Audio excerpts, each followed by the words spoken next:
Hey everybody, this is Dr. Rao Kolusu speaking early in the morning with Elevated Thought series. I want to present to my friends Elevated Thought on a daily basis so that um, we can involve in discussion of other matters. So what we are presenting in this series is how you can get up in the morning and have an elevated thought rather than letting the thoughts go haywire, right? That's what we are focusing on in this talk. And I would welcome my friends to come and join me. And we will discuss after the initial expression. Today, it's like a wealth of information that we have. The fear is that is leading to attention deficit, right? So the title is wealth of information may lead to um, poverty of attention. So that's a thought that I kind of read and then in the morning and then really contemplated on it, how truthful it is, especially now that is the underlying thing in this age of information. Nothing wrong to have information, but if the information doesn't lead to insight and that insight lead to wisdom, I think too much information can also tax your mind and brain too. So that's something we need to pay serious attention because a lot of kids are getting attention deficit and a lot of adults are suffering from the attention deficit because they are not able to focus and concentrate on the tasks and also get good results. And if at all they're concentrating on duress, on distress, and which is not good for their health in the long run. So I just wanted to present that important concern that all of us has. As you know, I'm not only as a physician but also an informatician with introduction into information overload in 2014 when I did my thesis. And I was always interested in why people are getting so much unnecessary information, why they involve in so much discussion and chart and sharing information that did not leave them with tranquility in their mind. And so that kind of concern led me to look at it because I'm always allowed to uh, be simple and calm my mind, and that is from the yoga background, right? And I have tasted that uh, pure, silent, focused mind from the meditations, from the doing the asanas. And all. Even when I'm doing the asanas in the morning, I focus on the stretch. That's how I was taught, right? I breathe into the stretch, you know. So that kind of gives me a balance of using the mind for what we want to use, and then really be in charge of relevant information that is important for my patients, for my care, for my learning new things in the medicine. All those things helped when I have the focus and also the interest too. Spiritual matters, especially, they tell a lot in a word, in couple of stanzas. Like for example, Patanjali's Yoga Sutras. Each poem is only 2 lines, but packed with information. And in Mahas, that is the great sentences of the ancient texts of Vedas and Upanishads. Well, I am that. You know, you are Brahman. There are four vakyas, right? And they also conveyed tremendous information hidden within them. I mean, when you explain, when you expand them, but the simple fact is you are that ultimate consciousness. That's all what I'm saying. The consciousness within you is also that ultimate consciousness, and that was expressed very well in a small sentence. And and then they expose and they tell us the life. And tell us what is the place of those great sentences in our understanding, in our life, and all that. That's all fine.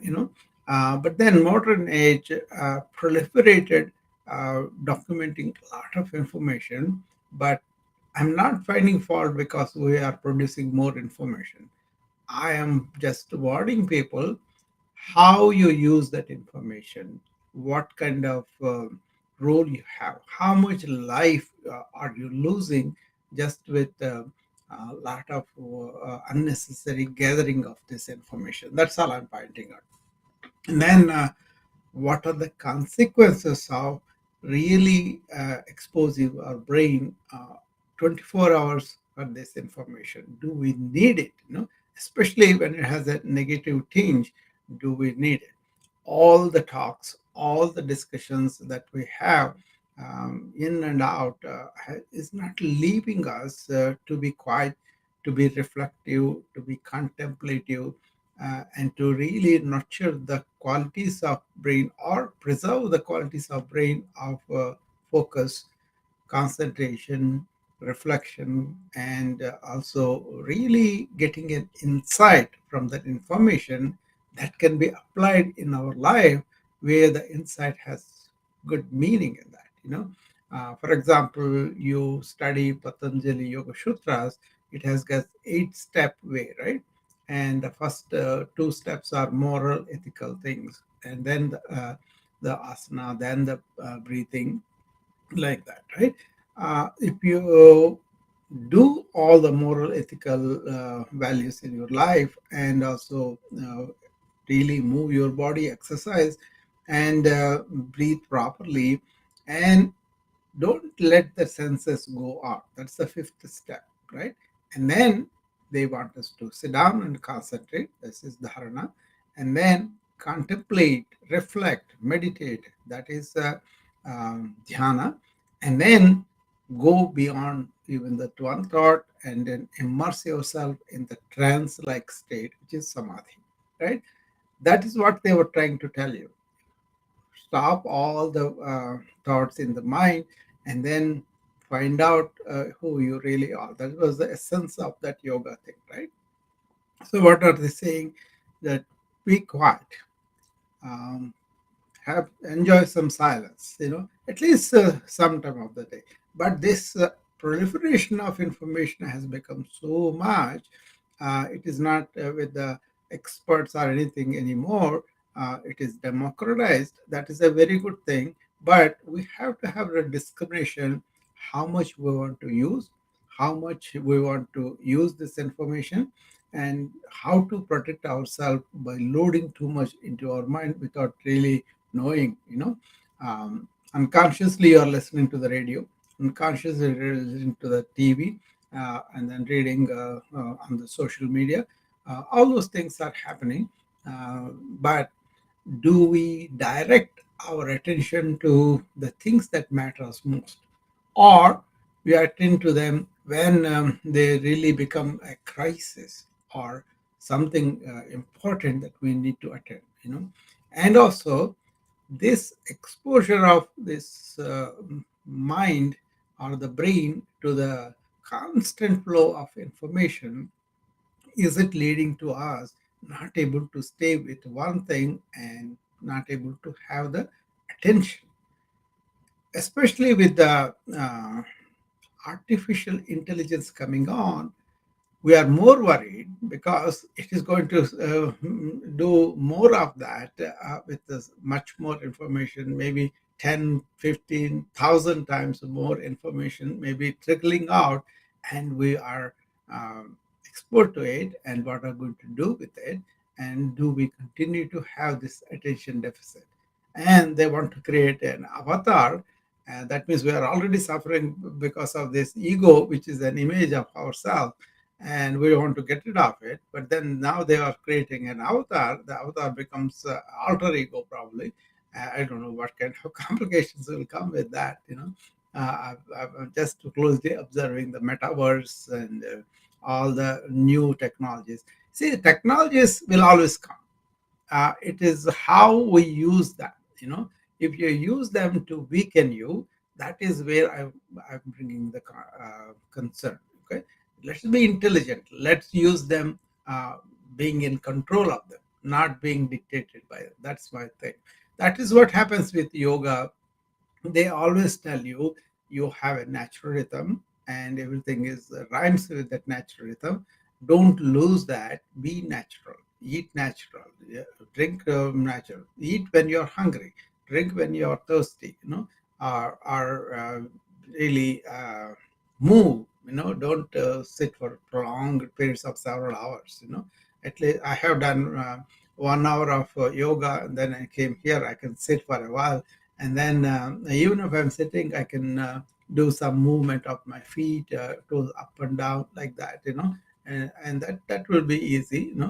But then right after that, and I have the other work to do, I do mostly standing or moving around. Okay, so that kind of move your body, keep your mind still as much as possible. Unless you are engaged with something, why do you have to let your mind run like that? you know I think a lot of people do that these days, and then they are not aware what it can do to them in the long run. That's why this concern. So in this series of when we get up in the morning, I always stay people based awareness, and then let the thoughts come in and appropriately. Otherwise, if you have to think of something elevated, and then understand what are the implications of that elevated thought. This one, the statement I read, wealth of information may lead to poverty of attention, is not new. It was said in ancient times. So I was very struck when I heard from one Swamiji that this was the ancient saying that they said they knew about it. So if you take the systems of yoga, Ayurveda, Vedanta, any of the Indian systems, or the Chinese system, Tao, that's also other thing I read, or Zen, of the Japanese, any of those, or Christian contemplation, any of them, you see, attention is very important.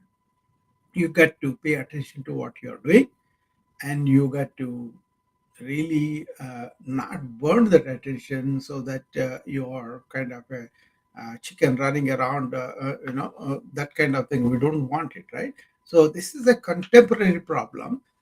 We may be using ancient wisdom, but then contemporary problem is too much information coming our way. Is it causing decreased attention in you? That is the question I wanted to explore with my friends. If anybody wants to come up on the wisdom app, you're more than welcome. I will be happy to see what is this your view. More than importantly, how is this real or not real? If not real, how are you handling your attention? How are you protecting your attention? What are the things you are doing? I'm going to describe the way I do it. Then I will invite I will invite my friends to come up, and then discuss their way of doing it. Maybe we can have some hacks that anybody can use.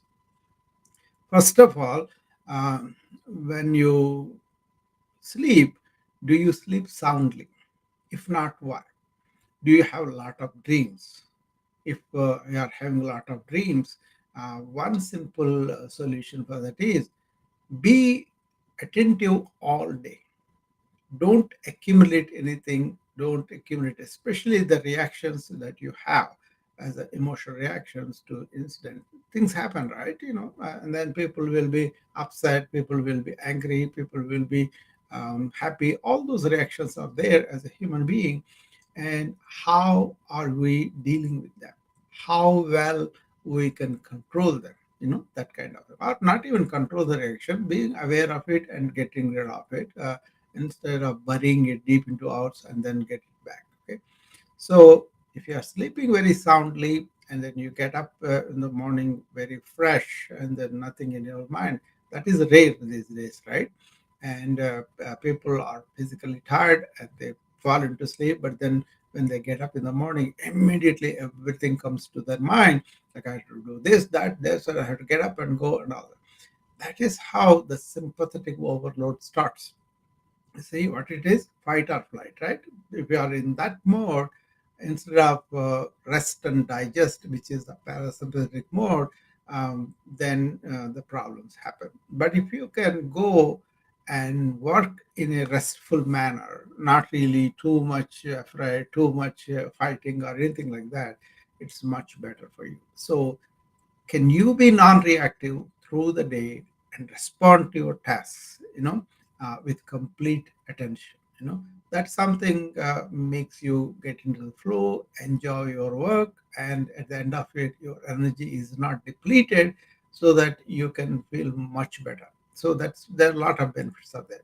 So when I get up in the morning, I don't let my thought stream come right away into me. It's that something that we can easily, cultivate and practice too. All you do is you get up in the morning, feel how you are feeling in your body, pay attention to that, pay attention to your surroundings, to the nature, to the people who are around you, and all of that, right? Don't engage in something, conversation, all that such deep. Just casually, okay? But basically, are you aware of yourself and your surroundings and what is happening in your mind? So you go from external to internal, and then you will see that you are having a lot of thoughts. Can you wait for a while? Don't open the devices and be with the nature. If you can be looking out the window, that kind of things I do. I don't really have to do anything. I stay in awareness, and just try to be all day. But then if I have to think, I would like to read something of an elevated thought or I remember something. Most of the time, I just stay silent for a while and do my yoga. And I have this wellness club which I do yoga in the morning 6 o'clock, right? And I go there and then I start the Zoom and. I have a yoga studio in my basement, so I go there, and my wife also comes. So we will be on this side of Zoom, other people on the other side, and then once they are connected, usually happens right away, and we start. And immediately I tell them, in this 1 hour, we are going to be aware. We are going to be here and now. Okay, don't think of anything else. Just only pay attention to what you are doing. And deep breathe and deep breathing is very, very important. And then do both sides of the body, so equanimous. Okay. And we do the breathing, warm up breathing, only 3 types of thing. And then we do the stretching and several asanas. And then we come back to the formal deep breathing practice of sometimes I do 10 different types of breathing exercises with them. And then I will be talking on that only, but not thinking of everything else. Okay. And so I'm focused, I'm really aware of the movement, and I invite my friends to be like that. Be in the moment, don't go all over, in the mind. And then after that we kind of try to be that witness consciousness that's observing our thoughts if it all comes. So at the end, for 5-10 minutes, we kind of go into that mudra, where dhyana mudra, which is this, your index finger and also your thumb are put together, and other three are kind of put straight. There's a meaning in this. The thumb represents the ultimate consciousness, God, or whatever you call it, the bigger self, and the index is us, the jiva. And all these three fingers represent the trigunas. That means Rajas, Tamas, and Sattvic. Okay, and you got to transcend those things because they dictate your nature, your behavior, your body and everything. So that is samsara. So you want to transcend that by being trance-like in a meditative state. So we do that, But basically, I teach them how to be here and now, and how to watch thoughts as they come and go. Thought takes the birth and grows and then goes away if you don't do anything with it. If you indulge with it, then it will be proliferating. If you resist it, it will come back because it's like a vacuum. You put it down, it will come back. True, that is not the way. But if you allow it and you be that real self, which is that witness consciousness, watching the thoughts, that will be first step. Then you will be able to slow them down with the deep breathing you are doing and identify those thoughts negative or positive. If they are negative, then change them to something positive around it. That kind of thing is called self-inquiry. If you do it all day, you don't have to do it. But in the morning, what I'm inviting is find out where your body is, where your people are, where your surroundings are, and then go in and see, are you really caught the train of thought? Are you have initiated it and you have some concerns and all of that? They come in. Even then, be aware of that. Be in attention. Be in focused way of looking at things, And if you focus and see what you're doing and what is meaningful for you for the day, and you're thinking only of that, that is what we are doing. And that kind of deliberate attention is what is having the problems now, because that is deliberate attention. When we want to do it, we are not able to do it unless it's like a crisis, unless it is like a um, something threatening to us, but can we do important things for us but means much to us, like our family, like our relationships, like our health, like our career? All those things we can think about, but why should you think about everything else that's not relevant to you? Weather, that's good, okay. Economic news, that's important. Whatever that applies to your job and to your family welfare, important, right? Your welfare and all.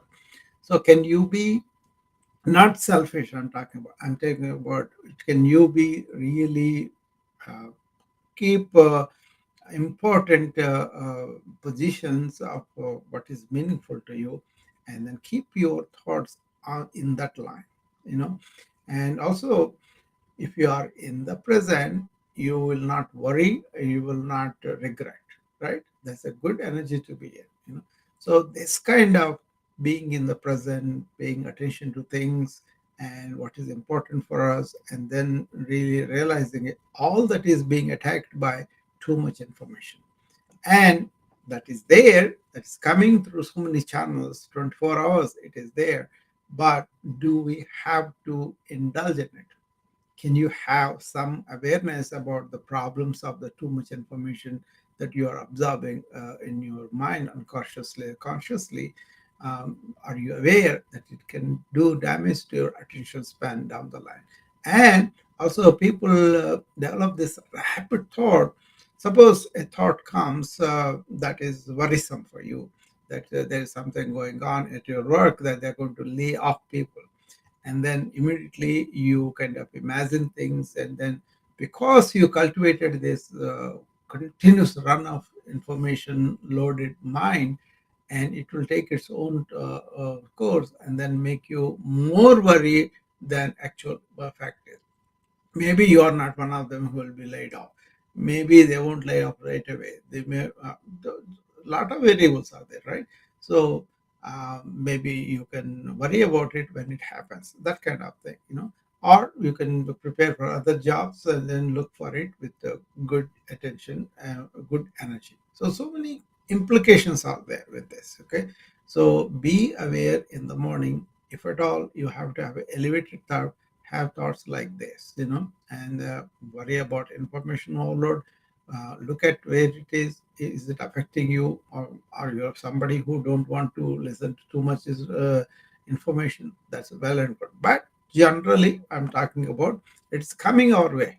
They're dishing it out a lot of information, false information, true information. We don't know who is reporting what.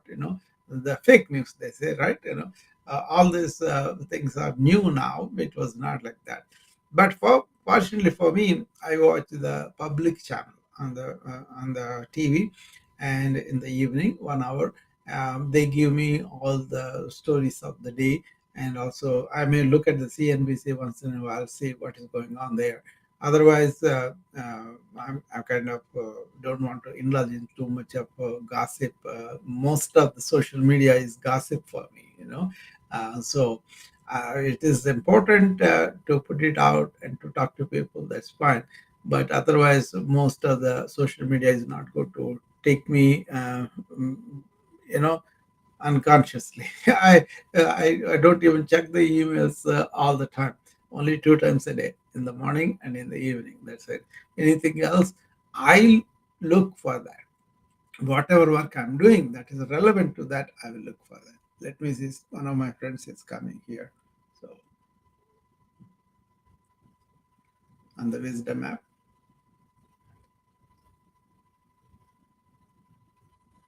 Hi, Dr. Julie. Rao, how are you? I'm good, Julie. How are you? I'm all right. I'm in the moment again. And Good. I liked what you said. Yeah. And what I heard or what I received was that you can allow a moment when you are ready Yeah. to gain information if you want it. You Yeah. can go and look at it at a time that you are ready Yeah. rather than being soaked with it continually day in, day out. Kind of drowned with it rather than soaked with it, right? Yes, yeah, drowned in it. Yeah, absolutely. And it's good to remember where you are Yeah. in your space. Yeah. And that is for me personally. I use that space as a comfort place. Yeah. So I can just notice what's around me that maybe is just as it is. It's just as it is. It's not giving me information, and I'm not giving it information. Yeah. But then, the same as you, I will use a certain amount of time where I can enjoy a little shower of information, and then I can switch that shower off and continue with my day. That's how I've read that with you, which is a lovely bit of advice, actually. At least you are in charge of that, Julie. You're not letting come in. I know Julie. June is a nature watcher, and she kind of observes the nature, and that's a very important thing too. If you go out and listen to the birds and look at the roses and feel the air, and you are in touch. You are in touch with the life, and that is very important, Julie. That what you are doing. And I've seen her so many times go into the nature, explain to our friends, this is what I'm doing here, this is what's happening, these geese are there. All that awareness of the nature is very important. I think at some point we lost that connection with the nature, and that's why we're living in our own thought world. Yeah, we don't seem to, what appears to me, it might not necessarily be true. There might be people who are very connected with nature. Yeah. But that is the point. We are part of that. Yeah. We're not separate in any way. We are that. We tend to have drawn ourselves away from that fact that we are part of nature. Very important insight. When I'm sat in it, I am part of that. Yeah. It feeds me, I feed it. I am joyful that I can do. Yeah.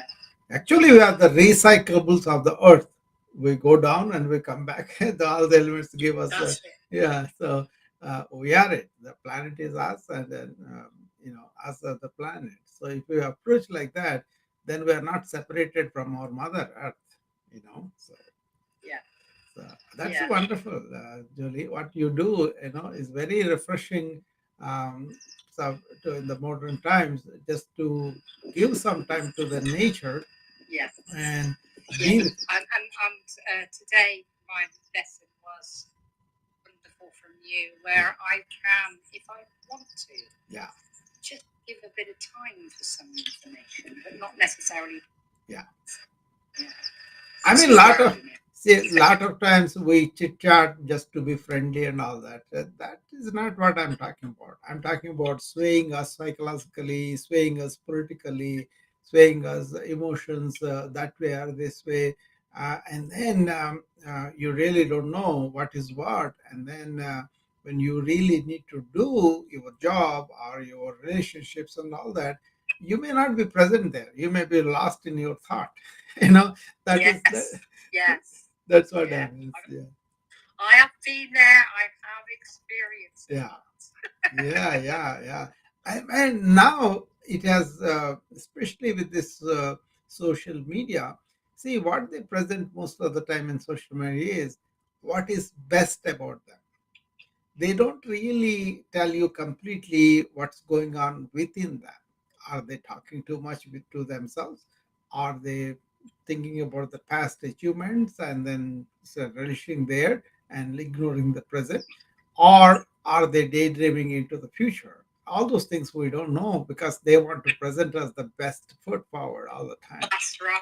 Yeah. Yes, that's exactly right. They are presenting. Yeah. So, in other words, it is a bias that is being presented to us. Exactly. And not only that, they'll always look glorious. It's a biased It's and not not the whole picture. It's not the whole of the thing. It's Yeah. not the whole. Yeah. So, It's not only biased, Jolie. It is like a marketing, using all sorts of tactics to sell us this. Even if we don't want it, they want to make sure that we get it into our subconscious. yeah, feeding a fear of missing out. Yeah. I find that is a huge Exactly. element in it. Fear of missing out. Yeah. So I kind of, I'm yeah, not keen on that. I kind of noticed that we want to set out with certain goals in the morning. And then, if you pay attention to the social media, they bring you into their world, and then you're completely lost with you what you have to do, you know. And then, when you come to this, it may be late or delayed, and then customers may be upset or patients may be upset. Things like that can happen too. That's why I make my job or what I have to do as the primary, and all these things are secondary. Social media listening, I keep it on, but I won't pay complete attention unless the topic is very, very important, And then when my turn comes, I'll say my 2 cents, and that's okay, But this, that's lovely. yeah, this is cost continuous pouring out things, just talking for the sake of talking without really realizing, do I need information or not? Does it my life or not? Suppose you're studying for something and you want to get all the information regarding that, that's fine. Suppose you want to learn some techniques, that's fine. But this unconscious exposure and the curiosity going that way unnecessary, I think that is something we have to examine and see whether it's really needed or not. Don't you think so, Julie? I do. Yeah. I think you create your map. Yeah. Stick to it. Stick to what you feel and know is the right direction. Don't be kind of sidelined in the shots. It's like being a dog at a fair. That's the way I put it. It's like being a dog at a fair. Have you ever seen a dog at a fair? Yeah. There's so many bright lights and everything. It just runs left and right. It's know what's going on, and it's lost its sense of purpose to a degree. Yeah. There's a deeper sense. There's a deeper concern too as physician. What we see is normally when you're exposed to this all this neurological stimuli where they come at you with information, and the more you allow it to go without really processing it, the more they can become your psychological reactions and they can affect your body too. So that way, you are really primed to respond neurologically very quickly, and lots of times that comes out as a reaction, and that is not good for you, and maybe that will hurt somebody, or inadvertently they may misunderstand it. That kind of thing is there. So especially with the kids, as they learn, sometimes things happen that are pretty serious, and they will be punished for that, and that becomes a psychological burden on them later. Yes, absolutely. It causes stress. It causes a lot of things that we just don't really need. We don't need that. We don't need that. Julie, I want to mention something. What Yeah. you are doing is very important in the system of education. So, what Julie is doing is she is being perceptive of the nature and the components of nature. Aren't you, Julie? You are very perceptive about what's happening in the nature. Yes, absolutely. That is very, yeah, that I is the, love it. yeah, I have a passion for yeah, it yeah. because See, yeah, that it is is very, me. I am it. yeah, I that, have a passion yeah. for it. Yeah. See, what I want to say about that is a kid is brought on just absorbing the material from the textbooks versus his own observation in nature and his own perception will increase. We are just playing only with the memory and rewarding people just because they have good memory, they did exams and scores and all that. But then they don't really have this perceptive ability of life's events, and in that sense, they don't really live. They only are in the past or in the future, but never in the present because they always caught in that psychologically busy or existentially not really alive.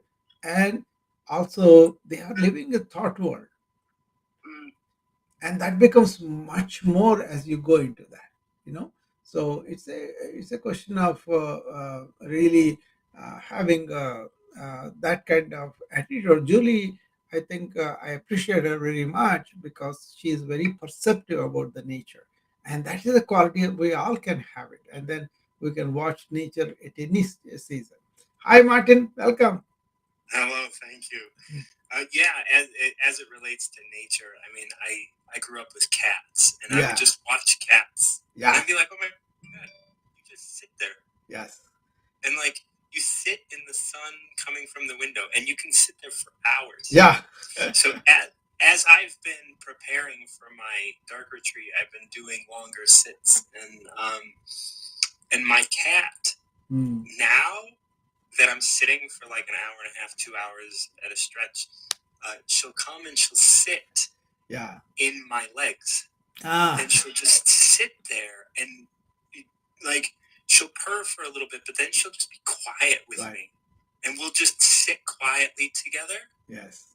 For like over an hour. And it's such a beautiful sort of experience of like, not only am I aware of her like presence, but like there is a connection that we have just sitting there together. Exactly, because that they look at something every day with the same intensity, curiosity. So it's like you are seeing these birds or whatever in your house all the time.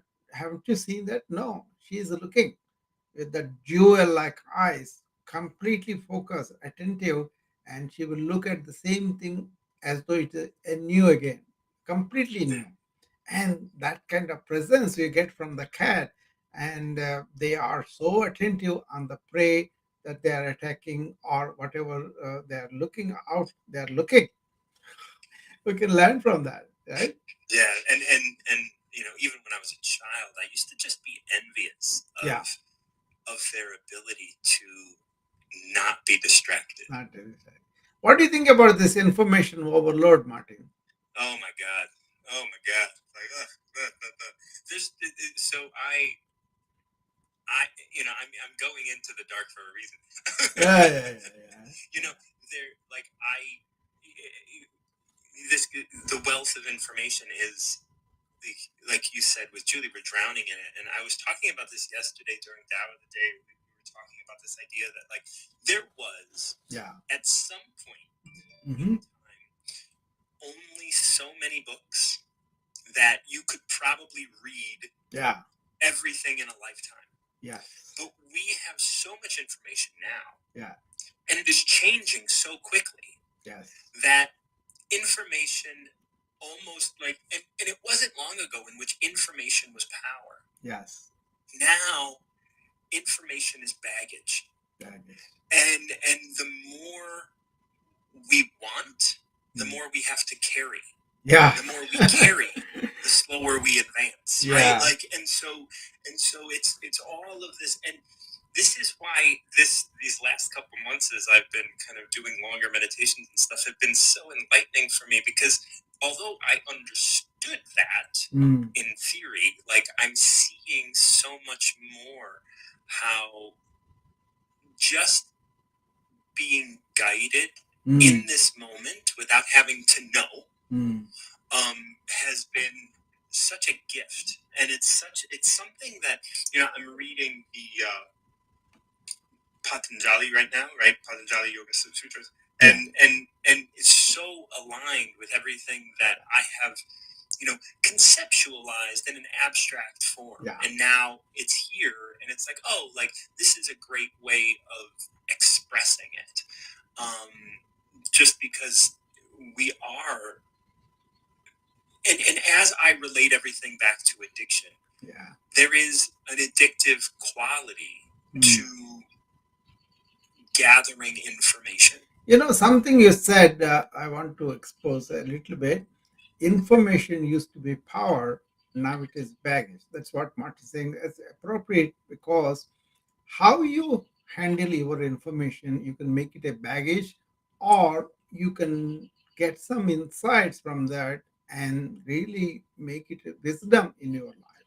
You know, uh, books, Martin. I used to read a lot of books. I have thousands of books in the home, but I stopped reading books at one point when it was pointed out to me the only book you have to read about is yourself. Yes. And then I stopped reading a lot of it because what does it mean turning inward and looking at is how you are reacting in the mirror of life. As somebody like Martin and me were talking about something, and I throw something at him and he reacts and I react to what he says, like, that kind of exchange is there.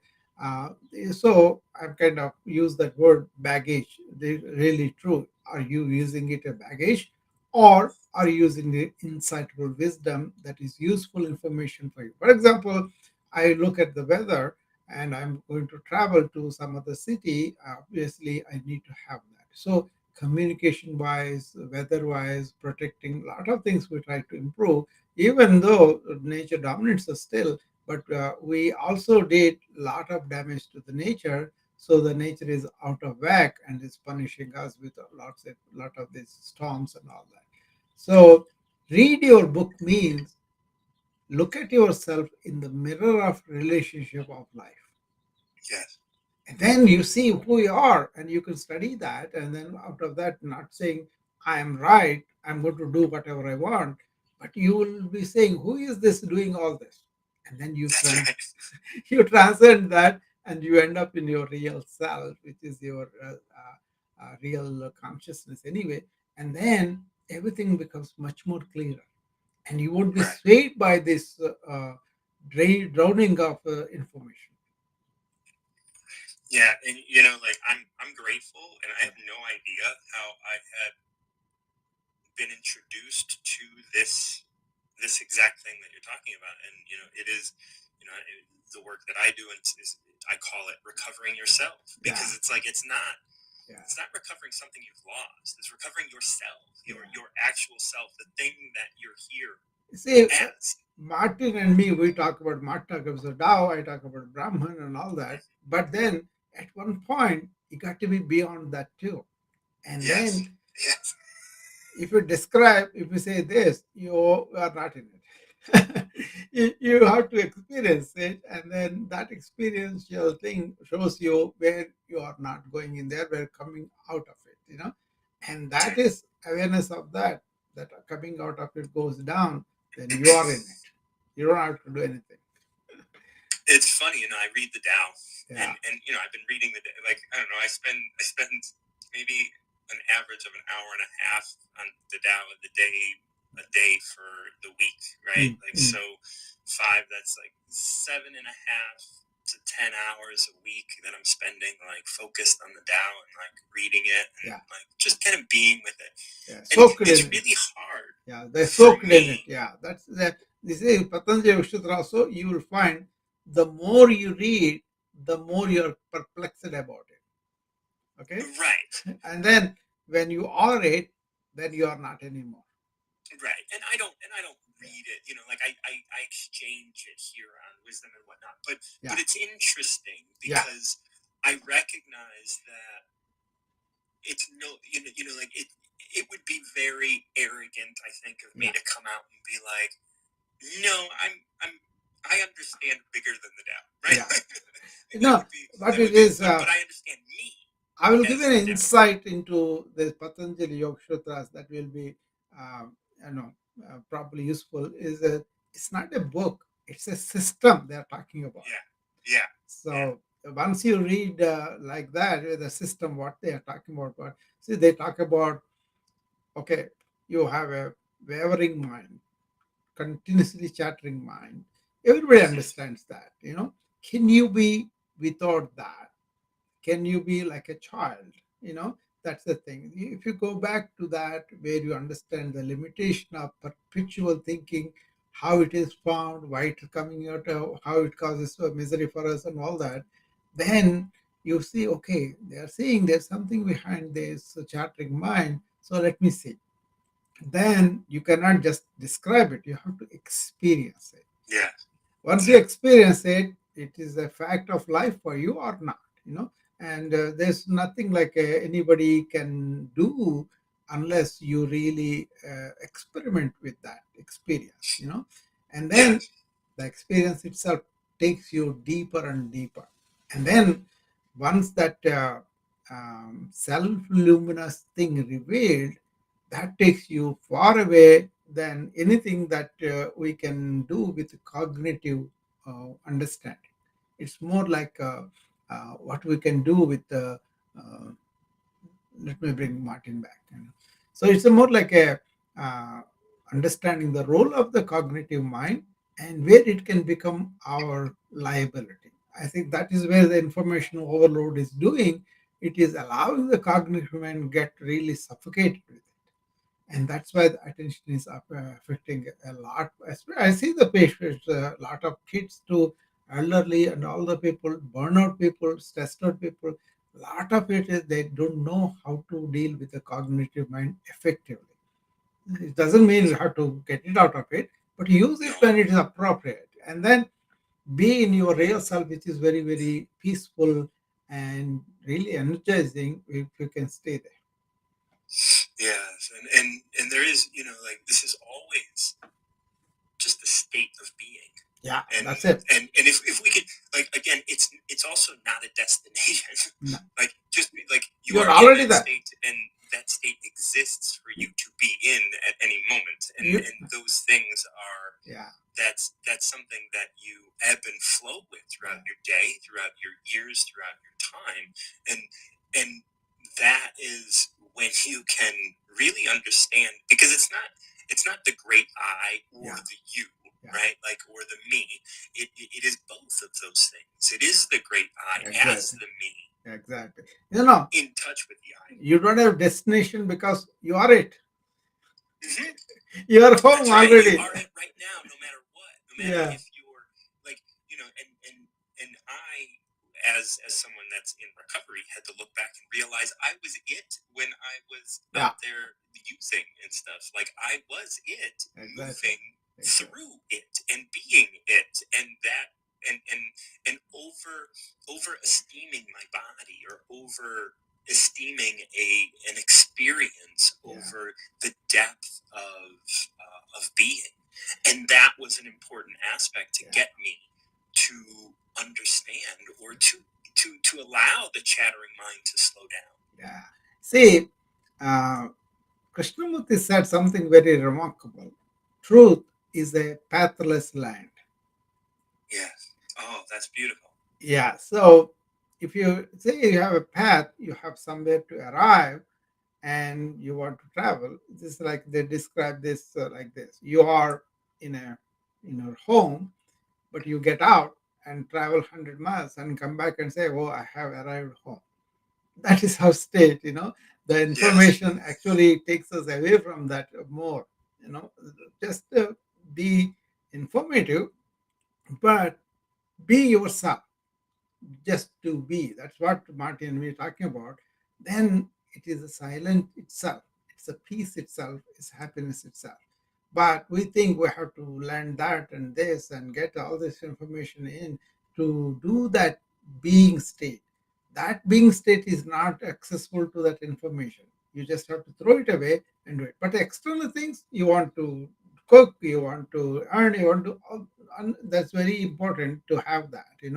But when you turn inward and realize who you are, you don't need information. You need really awareness and intuition, and you realize that you are that. Yeah, and everything will find you. Yeah. Yeah, you stop. Like there's no need to search. Yeah, it's there already. Information needs to be sought out. There's a good poem, Martin. I think you should take a look at that. You will enjoy that. It's called Purnamidam. That's in Sanskrit. Purnam means wholeness, right? The wholeness created you, so you are also whole because you came from there. If the wholeness taken away from the wholeness still remains. So that is a beautiful poem, and then it's Purnamidam. I will send that to you. Okay, Oh, please, you can read that, and then that makes whole. Say the Tao is whole, and you take the wholeness from the wholeness still remains. That is the essence of that poem. There's a lot in that. But basically, what we are talking about is a fulfillment that we already have. It's not egotistical, it's beyond that. Okay. Yeah. And once you are in there, you don't even have to feel you have achieved anything or thing, because you're already that. Only thing you do is you realize that. You see, some people went to a Swami, and then they were talking about what is called great sentences from ancient Vedas. What they say is, you are that. That is the only sentence, and it is there. And a lot of you are that means you are that Tao, you are that Brahman. That's it. Yes. Then they kind of, how you should be repeating it. You are that, I am that, I'm that. They said, no, it's not for repeating. It is for realizing. Yeah. That's it. Brahman or Tao, we realize that we are that. Then all the information flow is not needed for that to realize. On the other hand, don't have too much information, too much description, too much of that. Just realize and be quiet. Like when we kind of go through the down stuff, we talk about like words or language as being the creation of the particular. Yeah. Right.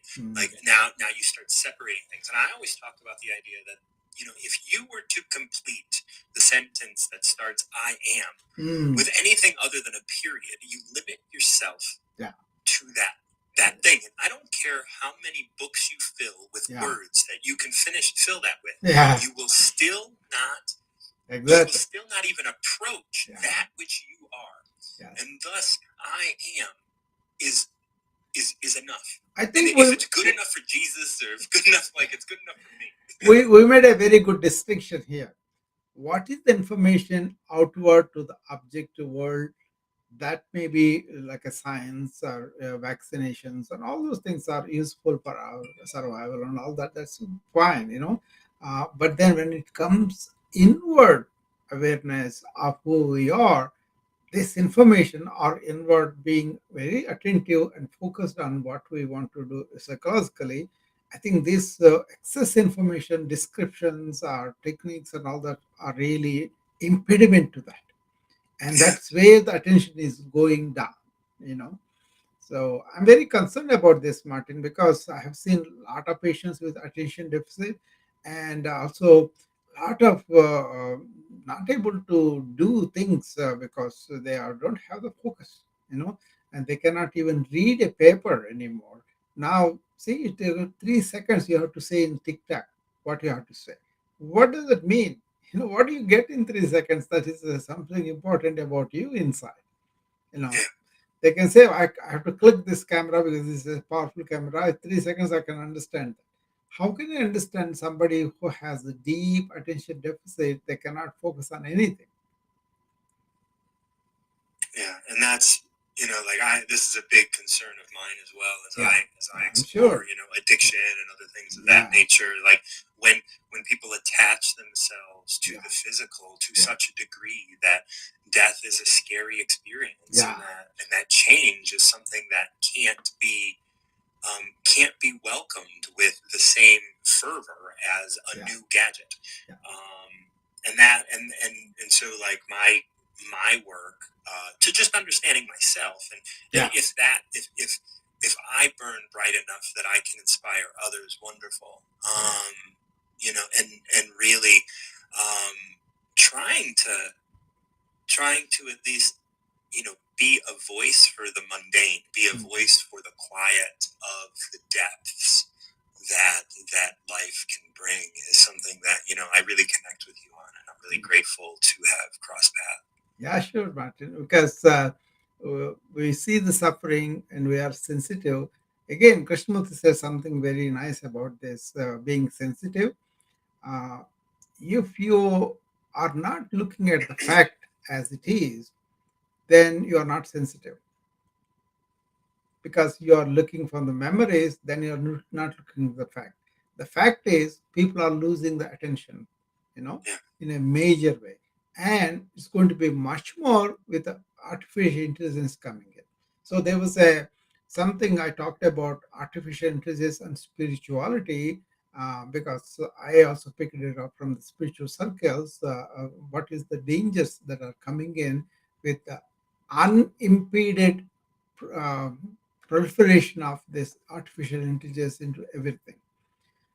So there are going to be problems, and then people will be left alone with not able to do anything, because some of the jobs are going to go and they have to create new, like always happens. That's not new. But then, what are they going to do inward? Do they have the soft skills that they can develop so that they can really better use the artificial intelligence and make it a much better planet? Maybe we can improve our environment. That's one thing we're talking about. So Martin and me were talking about being really able to develop those soft skills, and then to encourage people to develop them. And that way the soft skills will be very, very useful to deal with the new environment, this technology that's coming up. Okay. Thanks, Martin. Thanks for joining me. And anybody else wants to come up, please do, and then we will have a discussion on that. So this is a concern, but this is also ongoing thing, and this is more people are paying attention to it, and I think the teachers, the parents are paying attention to it, because a lot of kids are being put on the medication. And also uh, attention deficit disorders are overdiagnosed sometimes, because not understanding this whole phenomena and how to direct the kids to really grow out of that phase where they will be hyperactive. They may be very, very attention deficit as such. Then you can give them a art, or give them an avocation whereby they can focus, and then they can develop their own ability to focus too. That's what I did with my son, when he is now 26. But then when he was born and early life, we saw he was very, very hyperactive, but not in this way. He climbed walls, he climbed the hills, he climbed everything that he came across in. And when he went to the kindergarten, they said, "Oh, he's going all over. He's not sleeping when everybody else is sleeping, and he cannot sleep like that." So they wanted me to put him on medication. I said, "No, he's just being himself. Just let him be. He's a very boisterous, spontaneous, joyful kid." So I didn't want to put any of those medications. Then what happened was he took up trumpet, and we actively encouraged him, because we sensed the musicality in him, because at 2 years of age he sang a song from the Hindi language, our Indian language.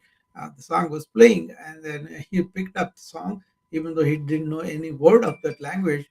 He sang the whole thing in perfect rhythm. And then we knew he was musically inclined. And then when he wanted to play trumpet, we actively encouraged, but he took it up so serious. He practiced so seriously, all this attention deficit, everything is gone.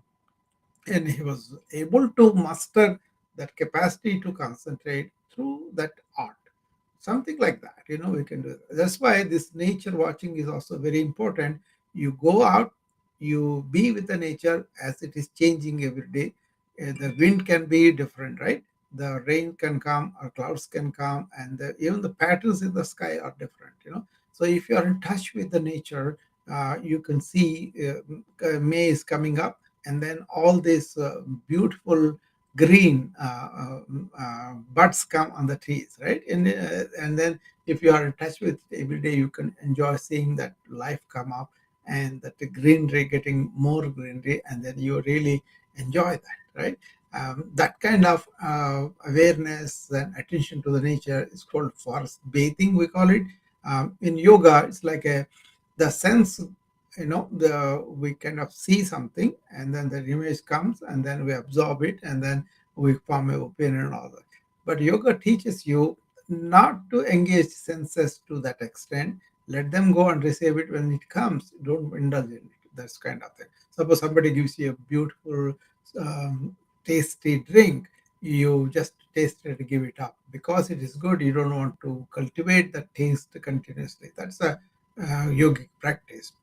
But in fast bathing in modern times, what we do is go and spend some time, smell the roses, look at them, and look at the sunshine, look at the wind, that kind of thing.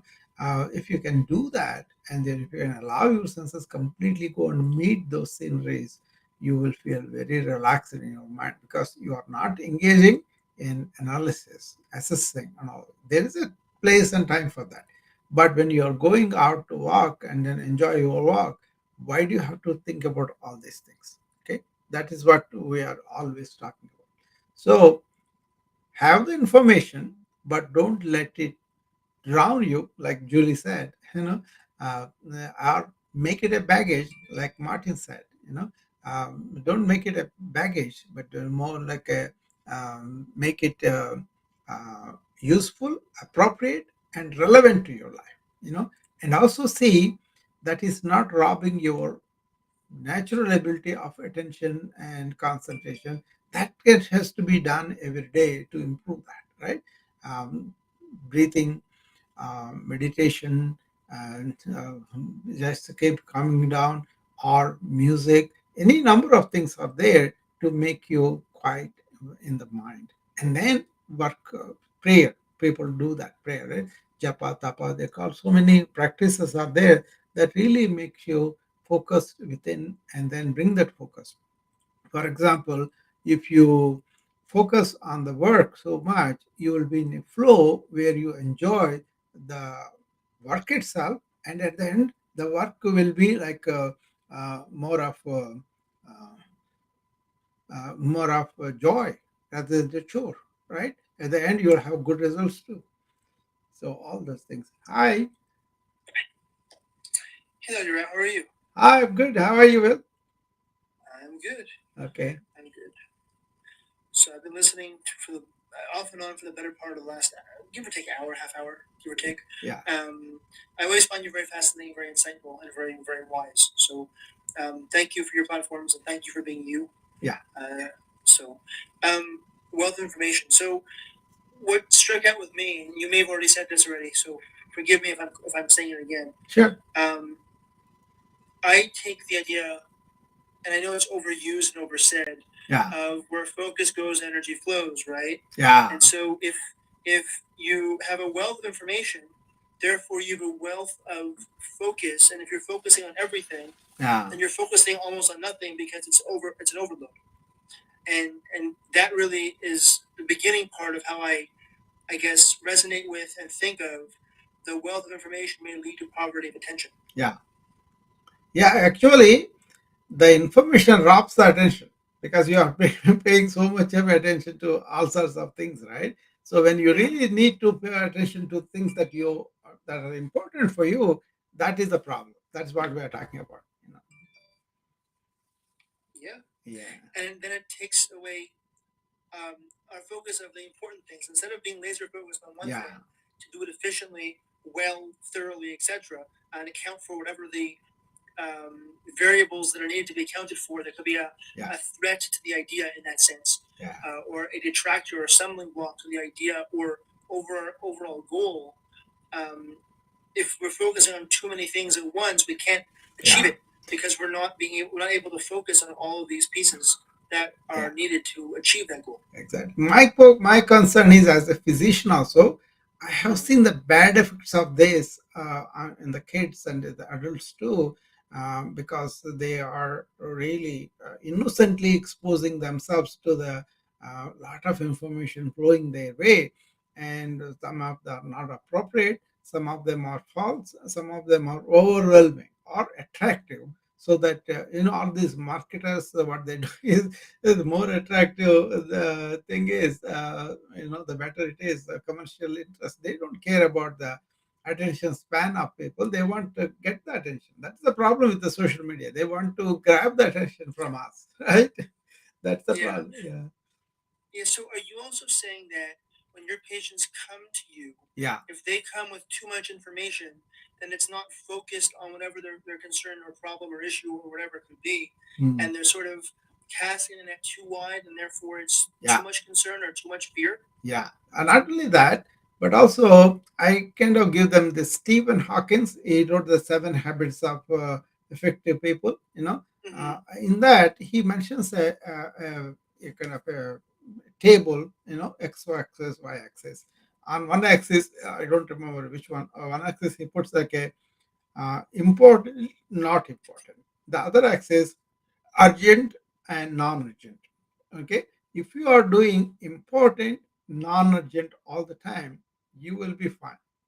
But if you are forced to do urgent things in a important things in an urgent way, then your problem. I think lots of society creation is to make them as though are important, and they have to do now. Buy the car right now, otherwise it will go away. Buy the car, buy my membership now, otherwise this deal will go away. That kind of thing, right? So people are used to that as though it's a norm thing, but it doesn't give you the time to reflect what is important in my life. I should be focusing like my career, my relationships, my field, whatever you are involved in, a meaningful activity for you on this earth. You don't have the time to reflect and then go, because sometimes things catch up with you and you don't have the luxury of sitting back and reflecting. And that is where this I call it irresponsibility, throwing out a lot of unnecessary information at everybody and making more people absorb all that. Social media, somebody was saying the other day, they only tell what has worked for them, how they are now, but they won't tell how really they are inside at the time. They may be lonely, they may be miserable, they may be anxious, they may be consuming drugs and alcohol that we don't know. But then they say, this is how I made, this is how much money I made, and all that. So enticing them to all these things that may not matter in the long run. Interesting. So if I may sum it up, and this is maybe just me being weird, I would call that noise. Does that make sense? It does. It's a noise, no doubt about it. Clatter, clamor, all the clatter that goes on, and then we take it into our mind. That is where it becomes problem. Yes, because noise gets too noisy. I know it sounds weird, but noise gets too noisy. Exactly. And then we can't see through that noise or hear through that noise to get to the crux of it. There's something, I would say something in this regard, but a cultivator, which is helping me a lot. I work with my hands, but with a silent mind mostly. So I may involve in some patient discussion, but I don't allow the other things coming to me. Only that patient is the focus. What my schedule, only after this patient I will go into that, because there is no place for them there. So that kind of silence to unnecessary things and really focus on that really gives me a lot of energy saved. I don't deplete my energy with all sorts of unnecessary things.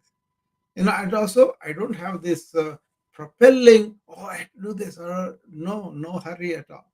Things will get done much more easily, and actually you learn to do them more efficiently because you are silent within your mind for the other things. And when there is nothing else, you are absolutely silent. Yeah, no, I hear you. It's almost interesting. You mentioned the silence idea. Well, whatever this conversation of silence, if you will. Yeah. When Martin John is going going away and doing that whole retreat in darkness. Yeah. Because darkness can be a form of silence, Yes. depending on how it's used. That blocking out of noisy visual stimuli, can also be very therapeutic or very helpful. Clarity, calming, very direct in that focus thing that I mentioned before. So. Yeah, it's a question of vacation. Sometimes when I was very busy as a physician in 90s and 2000s, I was very busy because I kind of invited like that, and the patients were come, and then I was happy to take care of them. I didn't have a partner to take a call for me if I go on a vacation for a while. That time, something Krishnamurti taught me, helped me. He said, vacate the mind daily. And that became very, very normal for me. And then every night I vacate my mind. So I'm taking vacation every day. So yes, that's something really helped a lot because I was always able to, review my reactions and take them away and sleep very quietly for the day, for the night. And in the morning, you can take it up, write it down on a paper so you won't forget if you don't want to. And then they're all on the calendar anyway if you're organized mind. So that is what I'm talking about. Have a organized mind, not listen to everything that comes your way. Yeah, no, I mean, other techniques are, and I'm sure you know this, other techniques that I've used and others use and I use in my work and stuff is doing it both at night and in the morning. At night, you have to clear the mind to sleep better. Yeah. And then in the morning, to put down information you want to sort of carry through the day to be more focused and more organized. Yeah. It's just funny you mentioned that as concept. Yeah, it's brilliant in using that. Yeah, no, absolutely. Yeah. I mean, it's a how can you have a silent mind all the time is the goal finally, and that is your natural state. Silence is you, peace and happiness is you. Once you are established there, then all this clatter or the chatter or the noise we are talking about will not make like a compulsive impulse on you because you are aware of what is going on, but I think people are not given the choice. Sometimes things come so much and then innocently they kind of absorb them and they are influenced by that psychologically, neurologically, and that results in something in their mind. We call this neuroplasticity, where you form your own neuronal paths and they don't even realize and they come up later. The longer you spend like this, the more it will be like that. So it's a kind of thing that goes on, with people. Okay, let me see, somebody else is coming. Thanks you, Will, for coming up. Hi.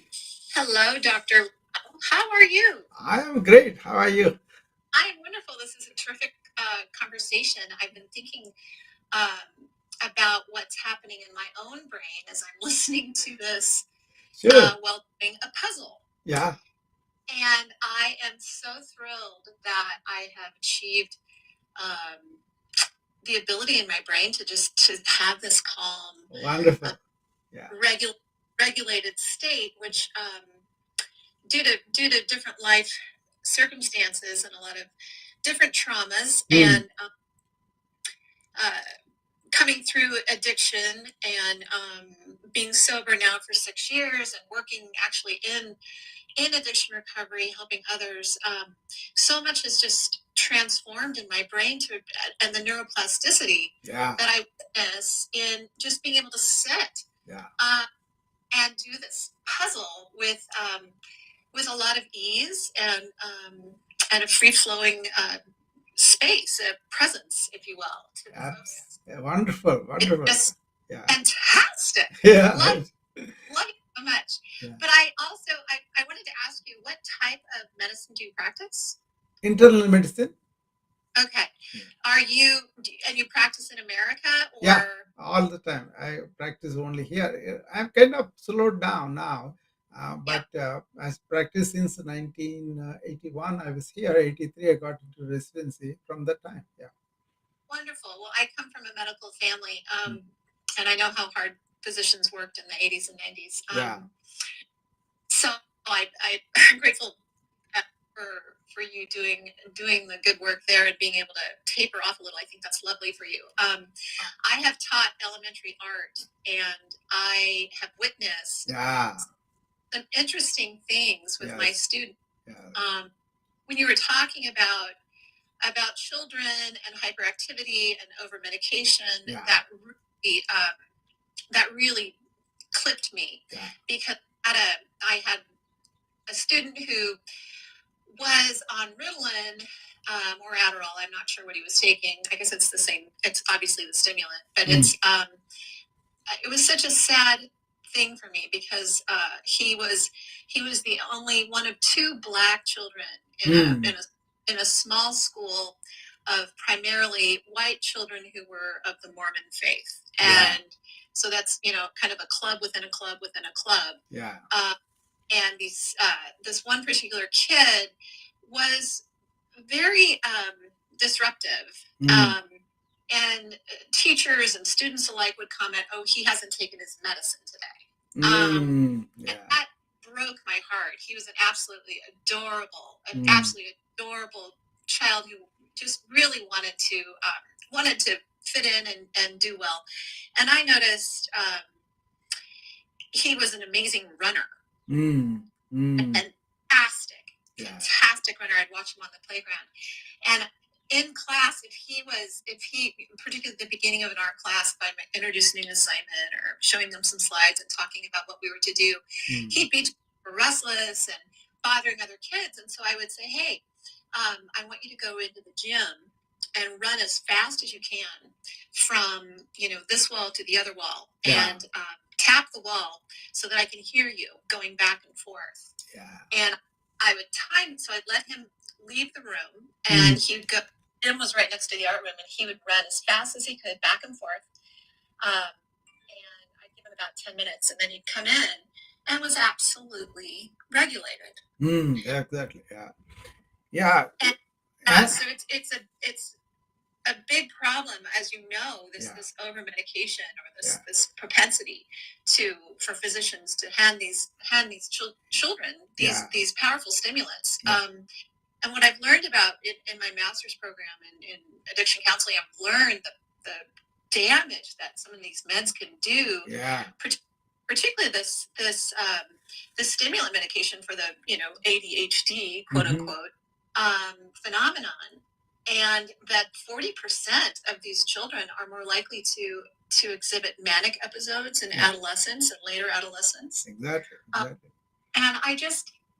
I don't know. I really think this is a perilous time for children. Anne-Marie, you brought in two things, very important things. I think I will emphasize that. One is that arts. If people are making painting or sculptures or where the hands are involved and then they are learning a craft, that's a very, very calming experience for the mind when you are focused in that, right? So that's the other thing is she mentioned about running. What happens is usually we absorb this information, that psychological influence happens, and then that really results in problems in the body, reflects in the body too. By releasing the tension, by running like that, the endorphins at a certain rate, they won't happen just like that.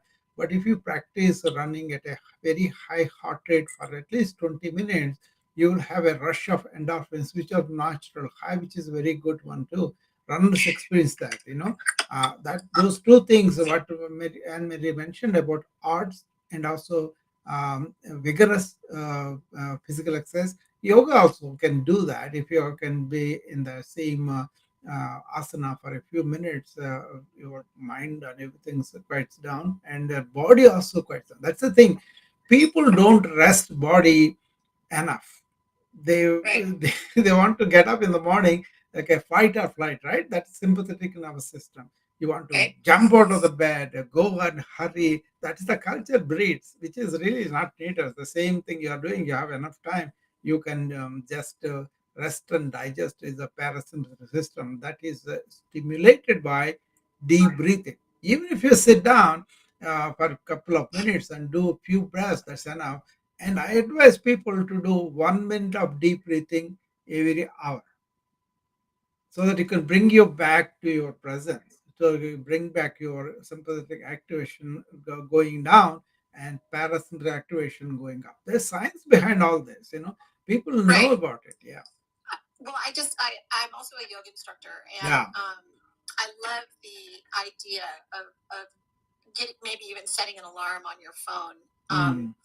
That for that 1 minute every hour, Yeah. that you just sit in your pranayama or whatever type of breath you love to use. But I think what we're talking about, and obviously you're dispelling neurological science wisdom, which is important for people to recognize. I think that what we're talking about is this homeostasis, a neurological homeostasis, and that we have become so detached from physical activity in in modern time. That's, I think, why I love manual labor so much. I love moving bricks or digging holes or anything outdoors.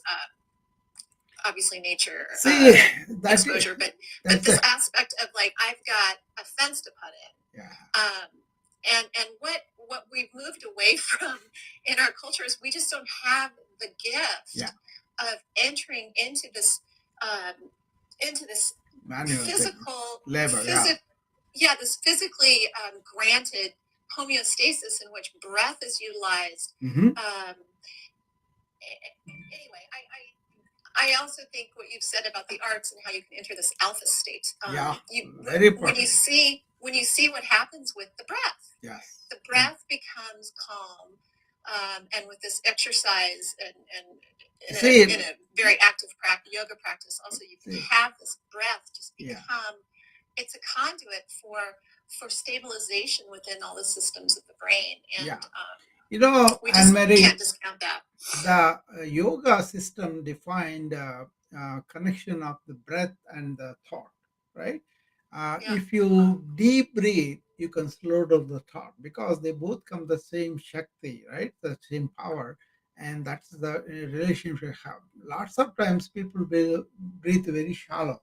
And we consciously tell them, okay, you can go unconsciously or consciously. Be conscious, be in the moment, bring the present moment awareness to that 1 minute. I used to use the Apple Watch in the beginning, way back several years ago, to just have that breathing program tell me those breathing. The flower comes up and then goes down. When it comes up, you breathe in. When it goes down, you breathe out. And 8 to 10 times the deep breath, 1 minute. And I used to use that as later on. I did not use the prop, but you can use that watch just to remind you. And I teach that to the physicians who are burning out because they are so much in the thought world all the time, right? Right. That's happening to the kids. Kids are not going out and playing, or they are in front of the TVs or phones now, and then they do it all the time.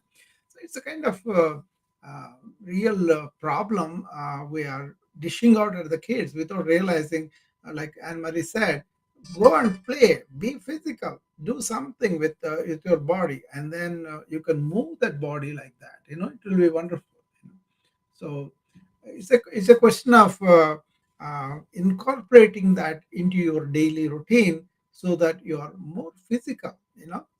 I certainly advocate this all the time, and I only say this: move your body, but keep your mind silent. Don't move. And I would say, because you're moving your body, the access to the silent mind is greater. Yes. I contrast the way I grew up. Absolutely, I agree. Without devices, I agree. Without video games. I contrast.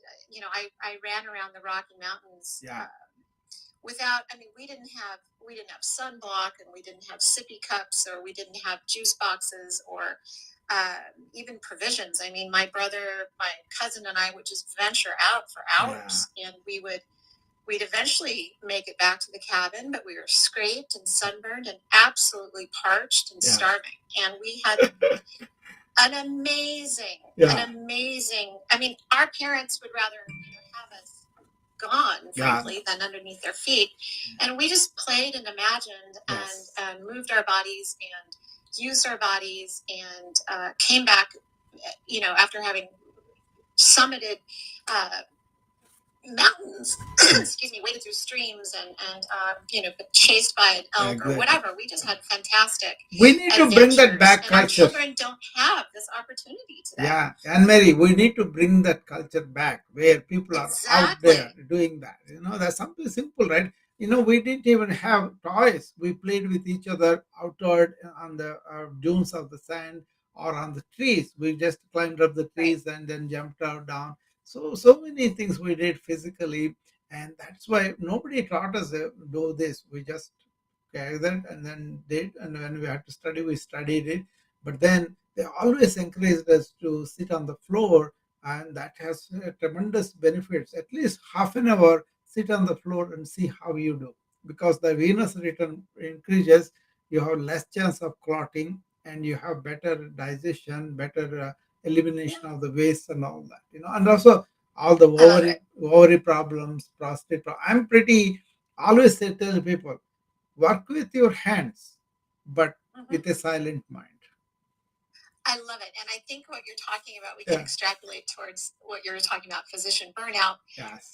And even with a lot of us on this site who are on Wisdom, who are in service to others, the burnout can be extreme unless we really engage that play aspect for ourselves and our adult lives. Very key, very key. Play in your attitude, play in your physical. Both are very, very important. Don't take it too serious. Just play. That's it. I approach my yoga instruction a lot as play, and because I believe a lot of asana is within our bodies. It is all within our body's wisdom, and children are naturally in these postures. You'll see toddlers, in a deep forward fold, or you'll see them twisting, or obviously pulling their legs back over their head, just in their natural. Anne Marie, are you familiar with the Patanjali Yoga Sutras?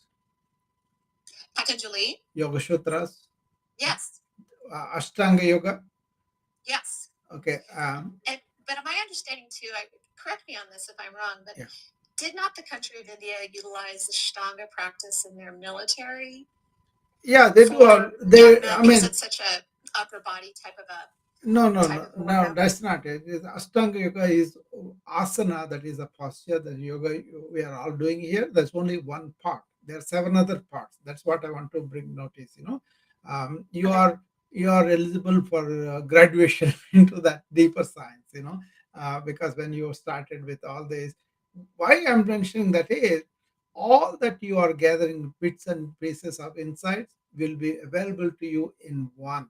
Then you will really understand the depth of the yoga and get much more benefit from your practice also. So it's a kind of makes you really quiet inside, and at the same time very energetic, and you have this blissful joy. See, that is what it is all the time. Whether you have external achievements or not, you are always in this blissful joy, and with the joy you function much more confidently.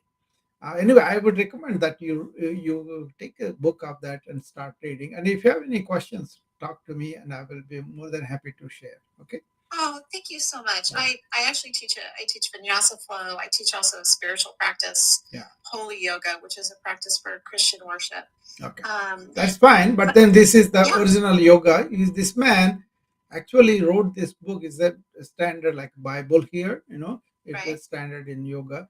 Very complicated book, but then people who are doing it is naturally progressing to that, and it is written for the mind. You'll be surprised to know yoga is that book is written for the mind. And physical, like you were saying, you have to have physical exercise all the time, vinyasa and all that. They are only one part of it. Actually, that's not the main focus of yoga. No. I completely understand that, and I see with particularly teaching in studios. Yeah.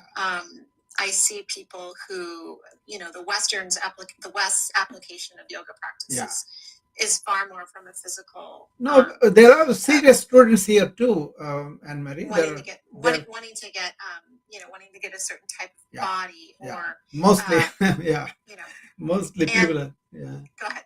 Sorry to interrupt you. No, mostly people are looking for the external, whereas it is the internal that is the focus of yoga. And if you have it, you can have the body, you can have a very healthy, longevity oriented, energetic, joyful existence. But it's not like that's the only thing. That's the shame of practice of yoga has become. What it is truly like, a Christian thing you're talking. I have one video on Christian yoga, which is also talks about internal thing too.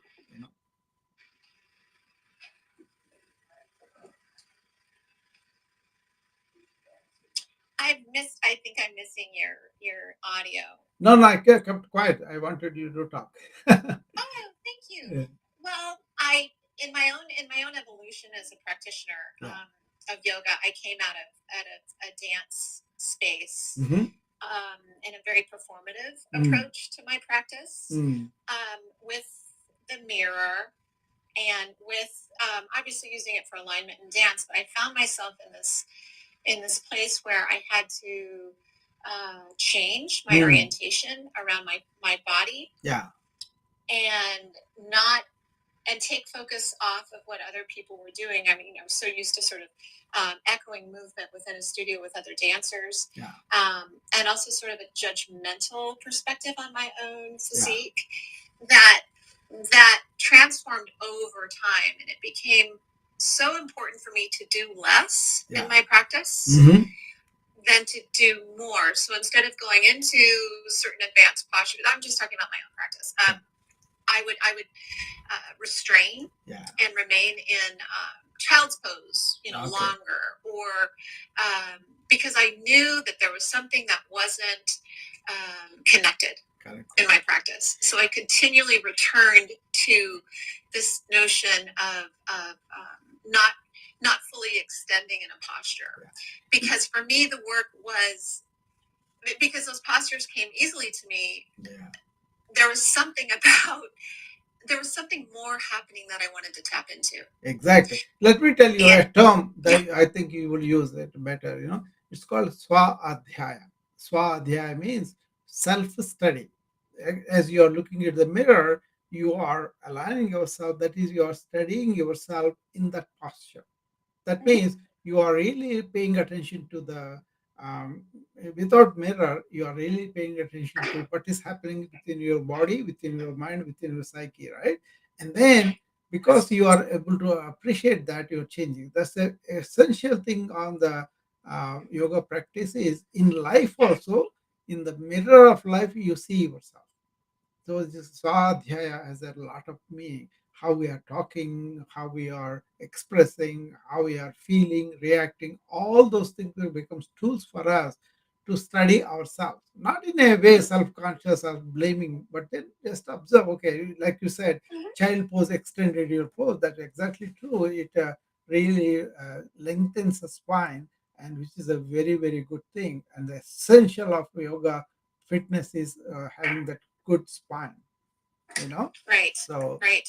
Yeah. Swadhyaya. Remember that. That will be mentioned in the Patanjali Yoga. Yeah.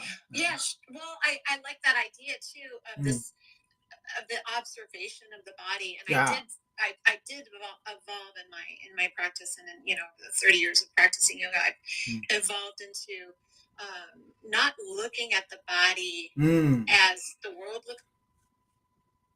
Oh, she's gone. Could come back and Mary and complete your thought. I'm sorry, I think I was not paying attention to that. Okay, I think she's coming back. Okay.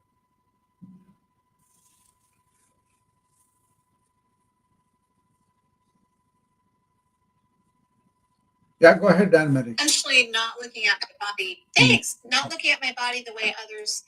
I perceive others to look at my body, and this also is very complicated as a dancer. I've also modeled, so I have this. I've had this battle against perception of beauty, and so being able to see my body strictly through alignment, in reflection, has been probably one of the most beneficial things for my development psychologically.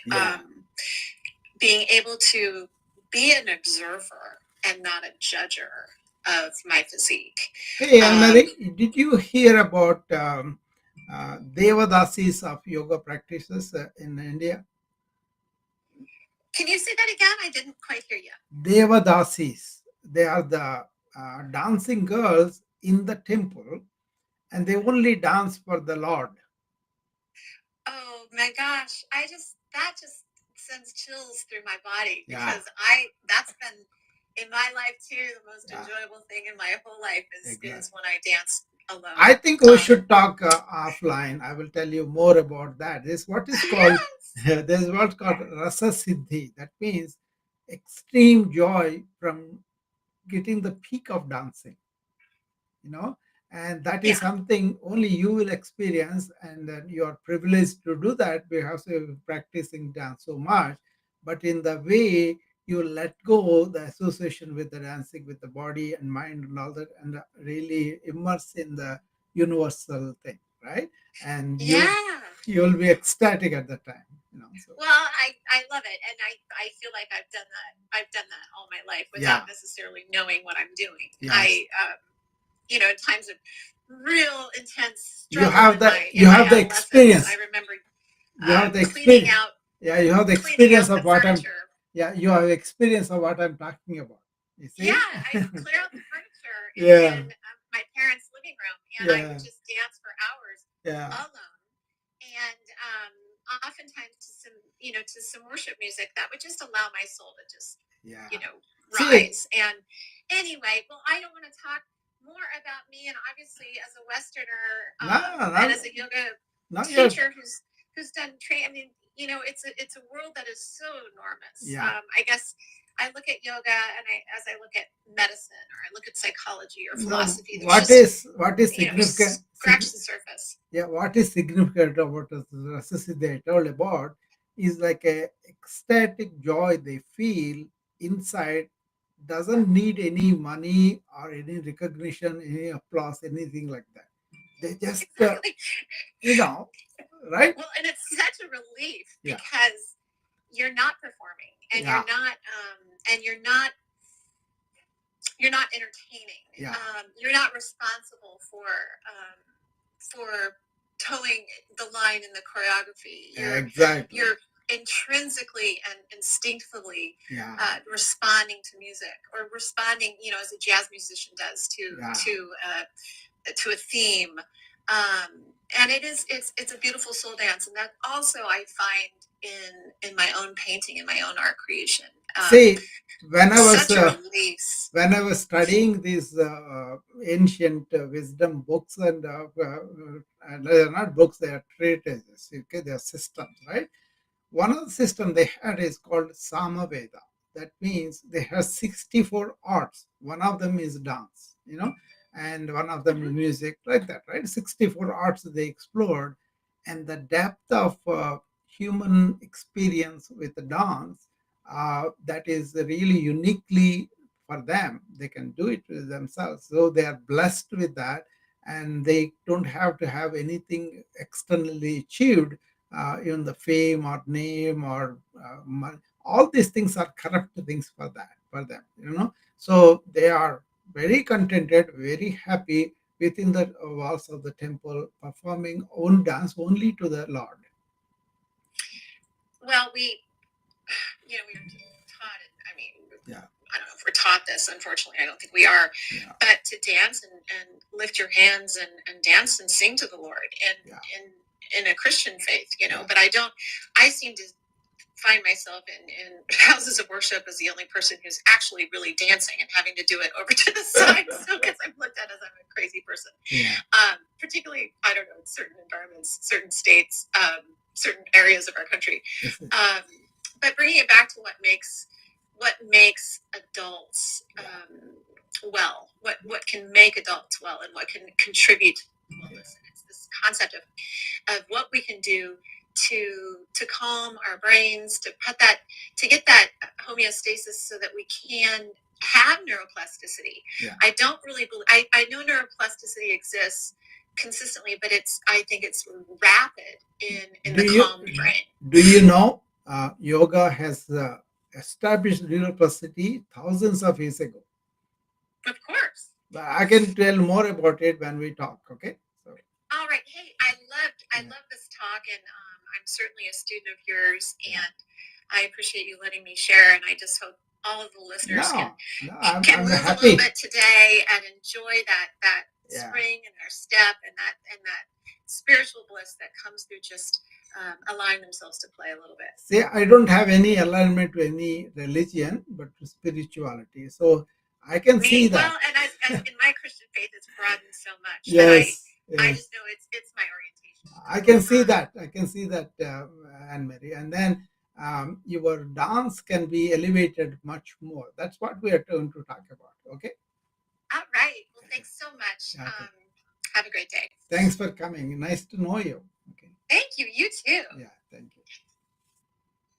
All right. I will stop there. The essential thing we were talking about is this information overload we are allowing unconsciously is leading to poverty of deficit of attention. So to be attentive, be careful what you allow into yourself. Just being erudite, just being cognitively oriented is not everything about human being. There are much more treasures within us, and you can use information wisely. But I brought this topic mainly because of the times we are living in, the information age. What is appropriate to use, what it can be damaging to us, that kind of thing. Thank you all, and I will be seeing you again tomorrow. Okay. Thank you, Anne-Marie. I'll see you tomorrow. Okay.